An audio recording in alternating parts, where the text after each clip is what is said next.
جب آپ نے قلم اٹھایا، یقیناً حقوق کی بات تو کی ہوگی، عورت کی بات بھی کی ہوگی، تو یہ قلم اٹھانا آپ کے لیے آسان رہا یا آج بھی آپ کو فیس کرنا پڑتا ہے؟ میں اپنے گفتگو کا آغاز ایک شعر سے کرنا چاہوں گی. ضرور. بس ایک بار میں نے اس سے اس کے لہجے میں بات کی، پھر وہ میری عزت کرنے لگا. واہ. تو الحمدللہ میں جس فیملی میں پیدا ہوئی ہوں، منشی فیملی، میرے دادا اٹارنی جنرل تھے، میرے ماشاءاللہ 7 بھائی ہیں. تو مجھے ہمیشہ مطلب بھائیوں نے بڑا لاڈ پیار سے پالا، لیکن مجھے آف کورس نہیں پتا تھا کہ آگے لائف میں میں کس طرح کی چیزیں اور چیلنجز فیس کرنے والی ہوں. ایک بہت میرٹل سیٹ بیک کے بعد جو ہے، چونکہ آئی واز ٹو ینگ، تو and I am single parent, تو مجھے اسی طرح سے جس فیملی سے میں بلانگ کرتی ہوں، مجھے اپنی لاسٹ گلوری کو ریگین کرنا تھا. میں ماسٹرز انٹرنیشنل ریلیشنز میں پوزیشن ہولڈر ہوں اور آنرس میں بھی پوزیشن ہولڈر ہوں. تو تھرو آؤٹ مجھے ہمیشہ یہ لگا کہ میں بہت اسٹرانگ ہوں. مجھے میرے بھائیوں نے شروع سے بہت امپاورڈ کیا، انہوں نے مجھے جو بھی سکھایا، سب کچھ کرایا.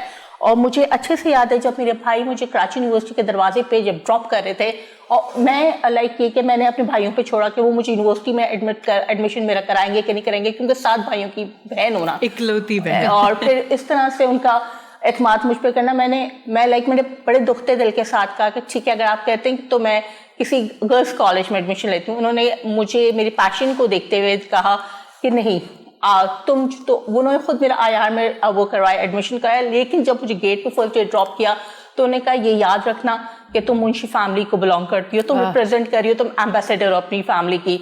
تو مجھے یاد ہے جب میں کراچی یونیورسٹی میں ہوئی تو میں نے کہا یہاں پہ 50,000 لڑکے لڑکیاں ہوتی ہیں، مجھے اسٹینڈ آؤٹ کرنا ہے. میں نے ایک اپنا روایتی مشرقی لباس تھا، چوڑیدار پاجامہ، میں تھرو آؤٹ 4 ایئرس پہنا. اس میں مجھے مس KU کا بھی خطاب ملا.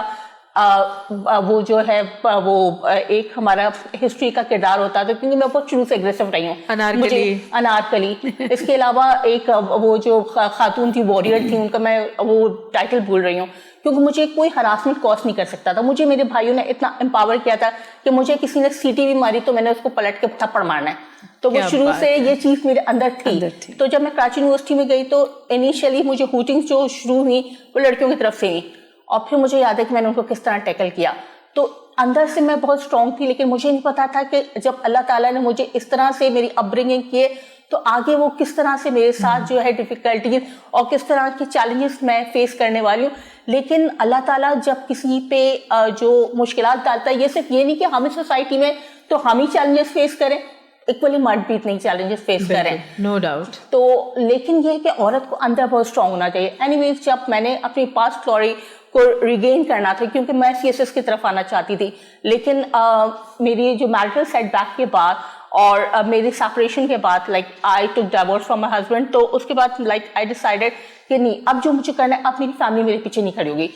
وہ 7 بھائی جو کبھی آپ کی اسٹرینتھ ہوتے ہیں اور آپ کے وہ آپ کے لیے ایک بیک بون ہوتے ہیں، وہ تھوڑا سا وہ جو ہے سوسائٹی کے نارمس ویلیوز دے کے وہ مزلزل ہو جاتے ہیں. وہ اس طرح سے آپ کو وہ ان کو یہ سننے میں آتا ہے، چونکہ اس نے انہوں نے ہی اپنی بچی کو بگاڑا ہے، اتنا اسٹرانگ کیا ہے کہ آج وہ اپنے حق کے لیے آواز کھڑے کر سکتی ہے. تو یہ ہمارے معاشرے میں ایک ٹیبو سمجھا جاتا ہے.